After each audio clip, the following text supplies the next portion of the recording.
Your head hurts, and you probably took a painkiller, or you said stress and moved on, or you said I didn't sleep enough and hoped it would pass.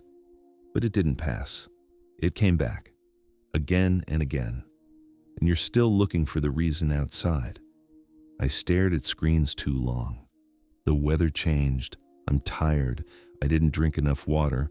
All of that might be true. But the real question is this: why you?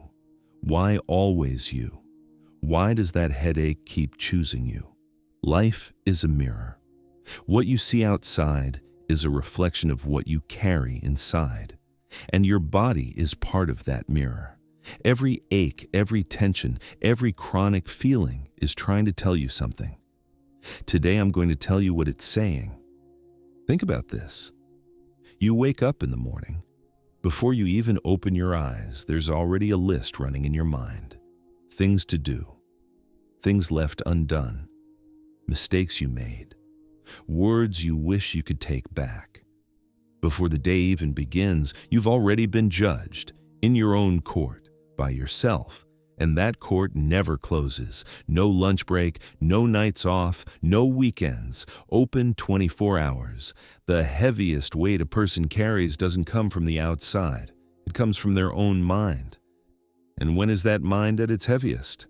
When you turn toward yourself, but not with love. With a blade, you put pressure on yourself. I should have done better. I shouldn't have made that mistake. Why am I like this? When am I going to change? Everyone else is moving forward. Where am I? These are not bad questions, but they're not being asked to understand. They're being asked to punish. That's the difference. And that punishment doesn't disappear. It moves into the body. The neck tightens, the shoulders rise, the jaw clenches, and the head, as the center of all that tension, starts to hurt. Medicine calls this tension-type headache. But what's really happening is this: suppressed self-criticism is coming out through the body. The brain treats whatever you think as real. When you say, "I'm not enough," the brain processes that as a threat. Stress hormones flood the system, muscles contract, blood flow shifts.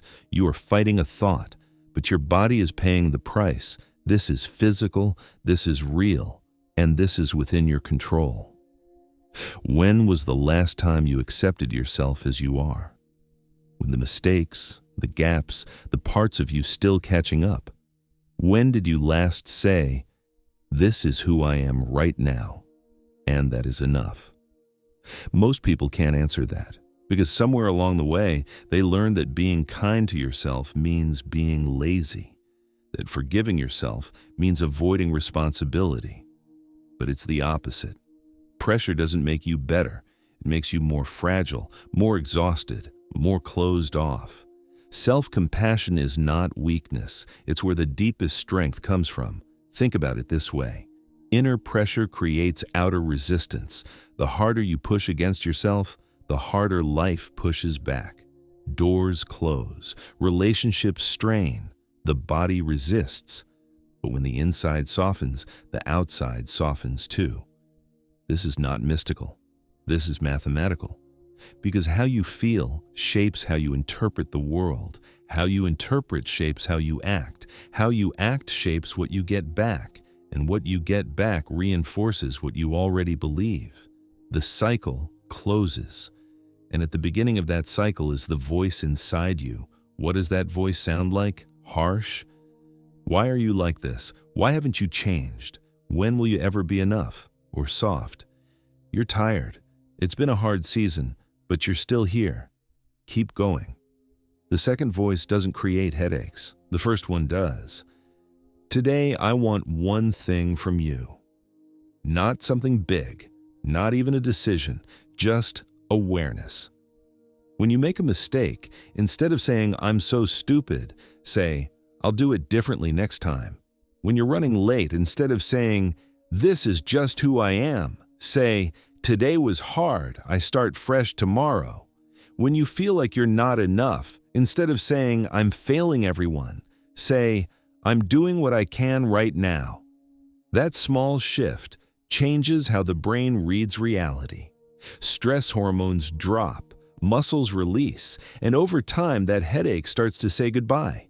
God gave you a body, and that body is constantly sending you messages. A headache is not your enemy.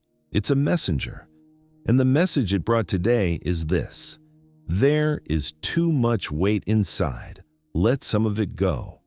Because it was not a coincidence that you watched this video today. In the next video, we'll decode another sign.